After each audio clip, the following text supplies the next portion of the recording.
Assalamualaikum. Welcome to Suganama's Little World. എല്ലാവർക്കും സുഖമാണെന്ന് കരുതുന്നു. ഇപ്പോൾ റംസാൻ അടുത്തുകൊണ്ടിരിക്കുന്ന സമയമാണല്ലോ. നമ്മൾ എല്ലാവരും മനസ്സുകൊണ്ടും ശരീരം കൊണ്ടും ഈ വർഷത്തെ റംസാൻ മാസത്തെ വരവേൽക്കാനായി തയ്യാറെടുത്തിരിക്കുന്ന സമയമാണ്. നമ്മുടെ വീടിനെല്ലാം റംസാൻ മാസത്തോട് അനുബന്ധിച്ച് വൃത്തിയാക്കുന്ന ആ ഒരു തിരക്കിലൊക്കെയാണ് എല്ലാവരും ആണെന്നറിയാം.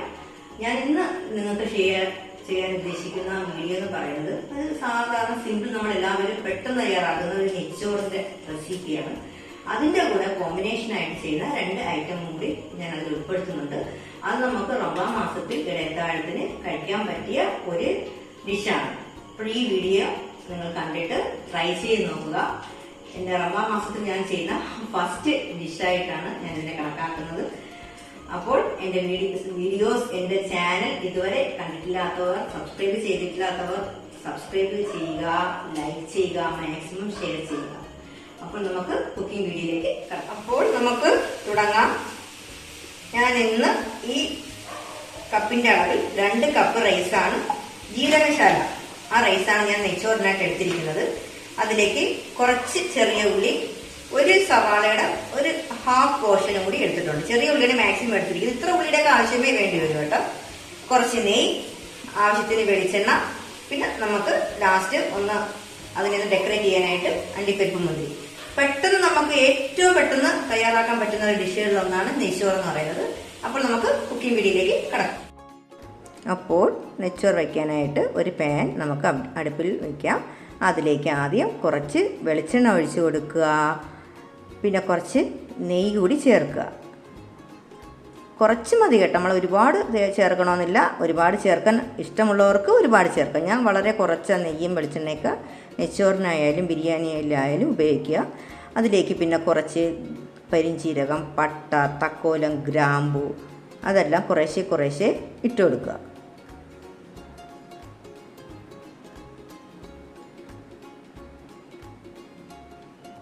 അതെല്ലാം ആ ഓയിലും നെയ്യിലും കുറച്ചൊന്ന് ഫ്രൈ ആയതിന് ശേഷം കുറച്ച് ചതച്ച വെളുത്തുള്ളി നല്ലൊരു ഫ്ലേവർ തരും കേട്ടോ. നമുക്ക് നെയ്ച്ചോറിന് 2-3 എണ്ണം മതി. ചതച്ചതും അതിൽ നമ്മൾ നേരത്തെ എടുത്തു വെച്ചിരുന്ന ഉള്ളിയും കൂടി ആഡ് ചെയ്ത് കൊടുക്കുക.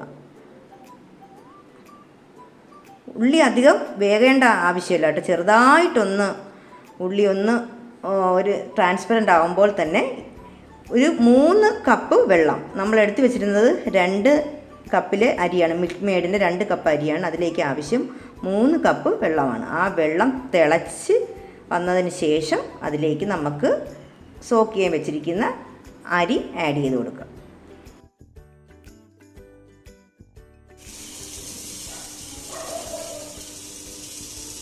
അപ്പോൾ നമ്മുടെ വെള്ളം തിളച്ച് കഴിഞ്ഞ് അതിലേക്ക് കഴുകി ഊറ്റി വെച്ചിരിക്കുന്ന റൈസ് കൂടി ഇട്ട് കൊടുക്കുക. റൈസ് ഇട്ടതിന് ശേഷം ഒന്ന് ചെറുതായിട്ടൊന്ന് ഇളക്കി കൊടുത്തിട്ട് നമുക്കിതിനെ ഒന്ന് അടച്ചു വെച്ച് വേവിക്കാം. നമുക്ക് വൈറ്റ് റൈസാണ്, ഗീ റൈസ് വൈറ്റ് റൈസിലാണ് വേണ്ടെങ്കിൽ നമ്മളിതിൽ മഞ്ഞൾപ്പൊടി ചേർക്കണ്ട. ചിലർക്ക് മഞ്ഞ കളറിലുള്ള റൈസ് ആയിരിക്കും ഇഷ്ടമെങ്കിൽ സ്വല്പം മഞ്ഞൾപ്പൊടി ഈ സമയത്ത് ചേർത്ത് കൊടുക്കാം. അപ്പോൾ നമ്മുടെ നെയ്ച്ചോറ് ഒരു ഹാഫ് കുക്കിലേ ആയിട്ടുണ്ട് കേട്ടോ, പകുതി വേവിലായിട്ടുണ്ട്. ഈ സമയത്ത് നമ്മളൊന്ന് സിം കുറച്ചിടണം കേട്ടോ. കുറഞ്ഞ സിമ്മിലിട്ട് ഈ ടൈമിൽ കുറച്ച് നെയ്യ് കൂടി ചേർത്ത് കൊടുക്കണം. കുറച്ച് നെയ്യ് കൂടി ചേർത്തിട്ട് കുറഞ്ഞ സിമ്മിലിട്ട് അടച്ച് വേവിക്കുക. നമുക്ക് നെയ്ച്ചോറിലേക്ക് ആവശ്യമായിട്ടുള്ള കുറച്ച് മുന്തിരിയും അണ്ടിപ്പരിപ്പും കൂടെ നെയ്യിലൊന്ന് താളിച്ചു കൂടി ഇട്ട് കൊടുക്കുക. ഇതിൻ്റെ കൂടെ ചിലർ ചെറിയ ഉള്ളിയല്ല സവാള കൂടി വഴറ്റി ചേർക്കാറുണ്ട്. അത് ഓപ്ഷണലാണ്. ഞാൻ സാധാരണ അങ്ങനെ ഇടാറില്ല.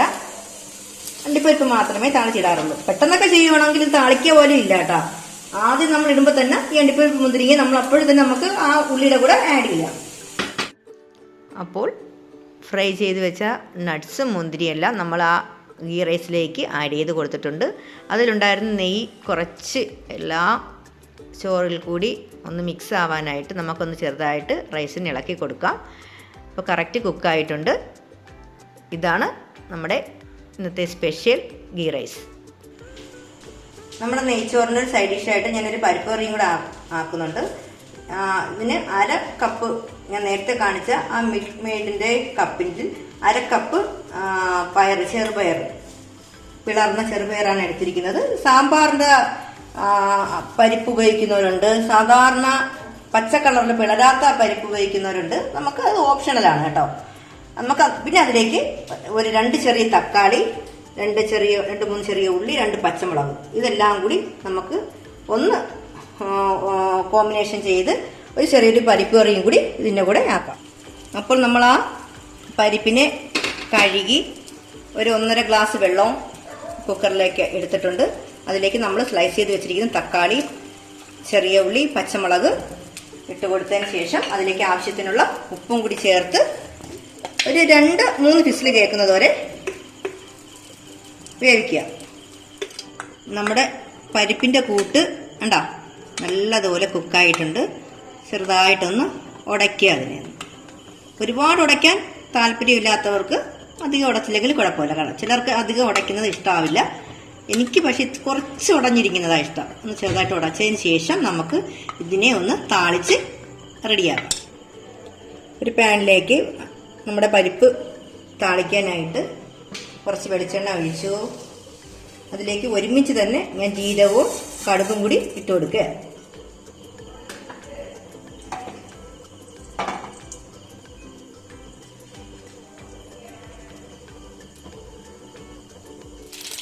ഇതിലേക്ക് കുറച്ച് വറ്റൽമുളക് ഇട്ട് കൊടുത്തു. പിന്നെ കുറച്ച് ഒരു 3-4 ചെറിയ വെളുത്തുള്ളി സ്ലൈസ് ആക്കിയിട്ട് ചെറിയ സിമ്മിലിട്ട് അതിൻ്റെ ഒരു മണം വരുന്നത് വരെ ഒന്ന് കുക്ക് ചെയ്യുക. ഇനി ഇതിലേക്ക് ഒരു 1/4 സ്പൂൺ മഞ്ഞൾപ്പൊടി, അതുപോലെ തന്നെ ഒരു 1/4 സ്പൂൺ മുളക് പൊടി ഇട്ട് കൊടുത്തിട്ട് നല്ലതുപോലെ ഒന്ന് ഇളക്കി കൊടുക്കുക. അപ്പോൾ നമ്മൾ ആ താളിച്ച കൂട്ടിലേക്ക് നമ്മൾ വേവിച്ച് വെച്ച പയറും എല്ലാം കൂടി ഒന്ന് ഇട്ട് നല്ലതുപോലെ ഒന്ന് ഇളക്കി കൊടുക്കുക. ഇളക്കി നല്ലതുപോലെ യോജിപ്പിച്ചതിന് ശേഷം അതിലാവശ്യത്തിന് ഉപ്പ്, എരിവ് എല്ലാം ഉണ്ടെന്ന് നോക്കുക. നമ്മുടെ ടേസ്റ്റിനനുസരിച്ച് അത് ആവശ്യമുണ്ടെങ്കിൽ മുളക് പൊടിയായാലും ഉപ്പായാലും ലേശം ഇട്ട് കൊടുക്കുക. ഞാൻ നോക്കുമ്പോൾ ഉപ്പ് കുറച്ച് വ്യത്യാസം ഉണ്ടായിരുന്നു. കുറച്ച് ഉപ്പ് കൂടി ഞാൻ ഇതിൽ ആഡ് ചെയ്ത് കൊടുത്തു. ഇത്ര തിക്നെസ് വേണ്ട കേട്ടോ. നമ്മുടെ നെയ്ച്ചോറിനുള്ള പരിപ്പ് കറി ഇത്തിരി കൂടെ ലൂസ് ടൈപ്പായിട്ടിരിക്കുന്നതാണ് നല്ലത്. കുറച്ച് ചൂടുള്ള ആ സമയത്ത് നമുക്ക് ആഡ് ചെയ്ത് കൊടുക്കാം. പിന്നെ കറിവേപ്പില ഇതിലൊരു മസ്റ്റാണ്. കറിവേപ്പില ക്ഷാമം മൂലം എനിക്ക് കുറച്ച് കറിവേപ്പില കിട്ടി. അതുകൂടി അതിൽ ആഡ് ചെയ്ത് കൊടുത്തിട്ടുണ്ട്. ഇപ്പോൾ കറക്റ്റ് പെർഫെക്റ്റ് ഒരു സ്ട്രക്ചർ എന്ന് തന്നെ പറയാം കേട്ടോ വന്നിട്ടുണ്ട് നമ്മുടെ പരിപ്പ് കറി. ലാസ്റ്റ് കുറച്ച് വെളിച്ചെണ്ണ കൂടി ഞാൻ ഒഴിച്ചു കൊടുത്തിട്ടുണ്ട്. കണ്ടോ കറക്റ്റ് ഈ ഒരു ലെവലിൽ നിൽക്കണം. ഇനി നമുക്കിതിനെ ഒന്ന് സെർവ് ചെയ്ത് കാണിക്കാം.